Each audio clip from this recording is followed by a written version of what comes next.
오늘 토요일 새벽에 만나는 하나님 잘 오셨습니다. 같이 기도하고 하나님 앞에 예배드립니다. 아버지 하나님 감사합니다. 주말 아침에 말씀으로 하루를 시작합니다. 우리의 육체의 쉼을 얻듯이 하나님의 말씀으로 영적인 안식과 쉼을 얻기를 원합니다. 하나님, 몸이 아무리 편해도 우리의 영혼에 충만함이 없으면, 성령의 가득하심이 없으면, 예수 그리스도의 안식이 없으면 우리가 쉬는 것이 아닙니다.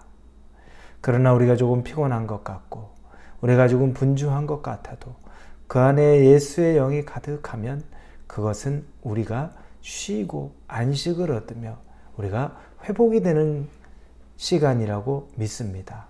말씀이 우리 안에 들어올 때 우리의 영과 우리의 육을 회복시키시고 새롭게 하시고 하나님께서 단단하게 해주실 것을 기대합니다.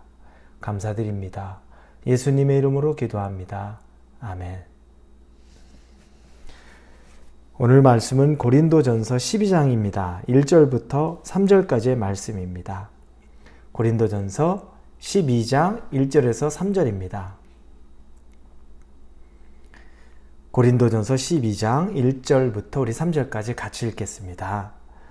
형제들아, 신령한 것에 대하여 나는 너희가 알지 못하기를 원하지 아니하노니 너희도 알거니와 너희가 이방인으로 있을 때 말 못하는 우상에게로 끄는 그대로 끌려갔느니라. 그러므로 내가 너희에게 알리노니 하나님의 영으로 말하는 자는 누구든지 예수를 저주할 자라 하지 아니하고 또 성령으로 아니하고는 누구든지 예수를 주시라 할 수 없느니라. 아멘. 바울이 오늘 12장 1절에 신령한 것에 대해서 말하고 싶다라고 말합니다. 신령한 것. 이 신령한 것이 뭘까? 우리 생각하지만 이 신령한 것을 영어 성경으로 보면 spiritual gift라고 나옵니다. 영적인 선물, 즉 성령의 선물, 성령의 은사를 말하고 있는 겁니다. 바울은 이 성령의 은사, 성령의 선물을 이야기합니다. 그리고 2절에 너희도 알거니와 너희가 이방인으로 있을 때 말 못하는 우상에게로 끄는 그대로 끌려갔느니라. 예수님을 우리가 구원자로 받지 않을 때에는 우리가 이방인으로 있을 때, 즉 그때는 우상이 이끄는 대로 갔다는 거죠. 우상이 이끄는 것이 무엇이겠습니까?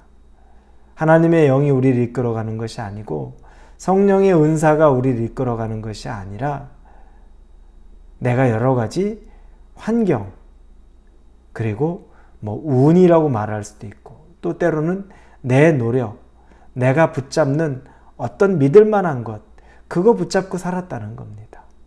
그게 날 구해줄 것이라고 생각했고 그게 날 평안하게 할 거라고 생각했고 그게 나를 안심시키고 인도해 줄 거라고 믿었던 것이라는 겁니다. 우상의 것. 우리에게는 여러분 어떤 것들이 있습니까?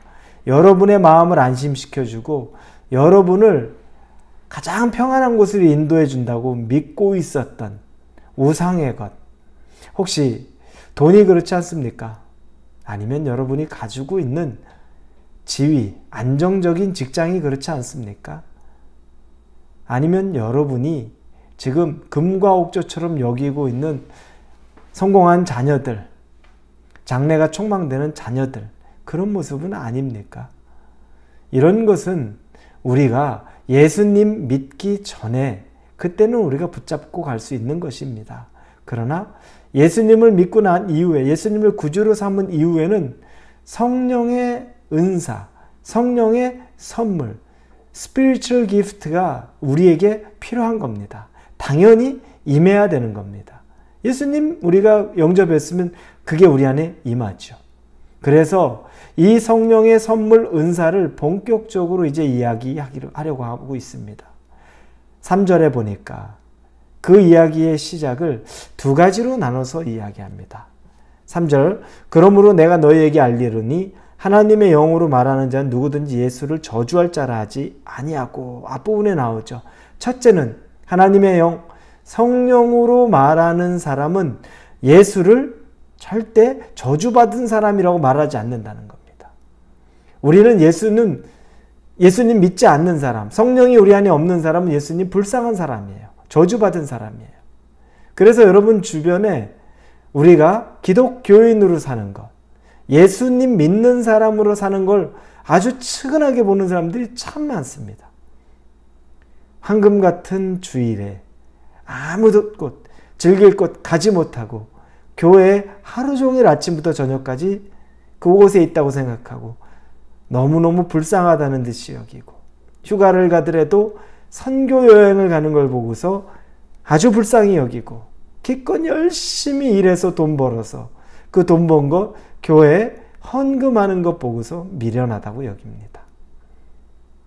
예수님의 영이 없는 사람, 성령이 없는 사람은 예수님을 정말 저주받은 사람, 불쌍한 자로 여깁니다. 당연하죠. 예수의 영, 성령이 없는데 어떻게 예수님을 정말 은혜와 축복과 그리고 우리를 구원하신 주로 여길 수 있겠습니까? 단지 불쌍하고 나무에 달려 죽었던 저주받았던 자로밖에 여길 수 없다는 겁니다. 성령이 없으면 그렇습니다. 여러분은 어떻습니까? 예수님 믿는데, 예수님 믿고 있는데 혹시 여러분이 예수님 믿고도 복받았다는 생각 못하고 사십니까? 그러면 그건 분명히 잘못된 겁니다. 예수님 모시고 살았으면 그것 자체가 복입니다. 여러분이 그 복을 누리시기를 바랍니다. 마음의 복을 누리시기를 바랍니다. 두 번째는 3절의 뒷부분부터 나오죠. 또 성령으로 아니하고는 누구든지 예수를 주시라 할 수 없느니라. 성령이 들어오지 않는 사람은 예수님을 절대 주인, 나의 주, 구원자라고 고백할 수가 없습니다. 그래서 이런 고백은 누구에게 나오는 게 아닙니다. 여러분이 예수님은 나의 구원자입니다, 나의 주인이십니다 라고 하는 건 성령, 이 성령의 은사, 선물이 여러분 안에 있기 때문에 가능한 고백이라는 거죠. 이게 없으면 불쌍한 자로 여기고 저주받은 자로 여기는데 이게 있는 사람은 주인이요 구원자요 내 주라는 고백을 할 수 있다는 겁니다. 여러분 혹시 삶이 어려워서 여러분 주인을 방치하고 있는 것 아닙니까? 아니 그렇게 생각하고 있는 것 아닙니까? 예수님이 나를 방치하고 있다. 내가 이렇게 어렵게 사는 건 예수님이 나를 돌보지 않고 나를 방관자처럼 놔두는 것 때문에 내가 이렇게 살고 있다. 혹시 여러분 이렇게 생각하시는 것 아닙니까? 대단히 잘못된 거죠. 예수님은 전혀 그렇게 생각하지 않는데 내가 예수님을 믿는다고 하면서 예수님이 나의 주인됨을 고백하지 못하는 것. 나 방치하고 있고 나 이렇게 버려뒀다. 성령의 충만함이 없다는 겁니다. 성령의 충만함이 있는 사람은 그럼 반대로 어떻겠습니까? 감사가 있습니다. 성령 충만한 사람은 감사가 있는데 특히 작은 것에도 사소한 것에도 감사가 많은 사람들이 성령 충만한 사람들입니다. 누구나 큰 일, 큰 것에는 다 감사하죠. 그런데 세상에 큰 일만 있겠습니까? 크게 감사할 제목만 찾고 살겠습니까? 우리 인생이 몇 가지나 그런 게 있겠습니까? 그러면 감사, 평소에는 얼마나 감사할 게 없겠습니까? 제 큰아들이 야구를 하죠. 하이스쿨에서 야구를 합니다. 그런데 야구 선수들이 이 히링을 하는 야구 선수들의 중요한 지표가 타율이라고 말하죠. 타율. 몇 번 나왔을 때 몇 번 안타를 치느냐. 그걸 계산합니다. 10번 중에 3번 이상 치면 3할이 넘는다고 얘기하죠.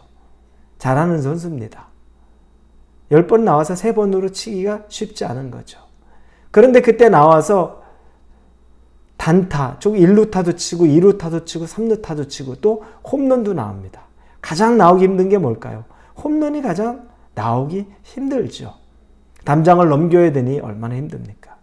그럼 가장 쉬운 건 뭐겠습니까? 단타, 1루타를 치는 겁니다. 내야 안타를 치든 아니면 인필드를 조금 넘기는 안타를 치든. 그런데 그런 걸 다 포함해서 그 모든 것 하나하나는 다 안타 하나로 칩니다. 동일합니다.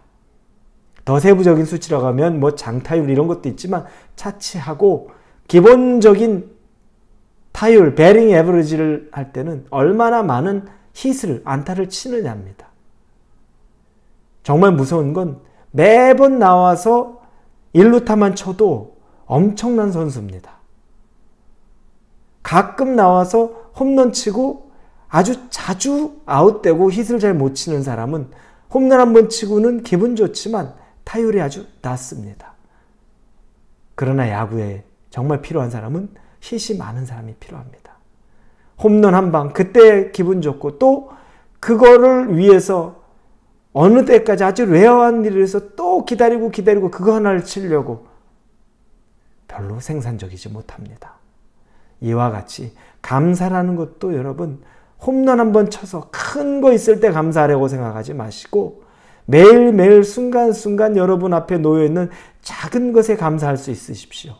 그것들이 쌓이고 쌓이면 여러분의 감사의 배링 에버리지, 여러분의 감사의 타율이 한층 높아질 겁니다.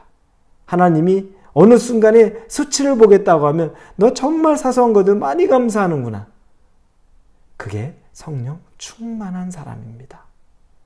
큰 것 하나 가지고 노리지 마십시오. 사소한 것, 지금 눈앞에 있는 것, 그것에 대해서 정말로 진심으로 하나님 앞에 감사할 수 있는 저와 여러분이 되기를 주님 이름으로 축원합니다. 기도합니다. 성령 충만하면 예수님을 나의 주라고 고백할 수 있습니다. 감사할 수 있습니다. 나의 삶 속에 사소한 것에도 끊임없이 감사가 나오는 사람 되게 하여 주옵소서. 예수님의 이름으로 기도합니다. 아멘.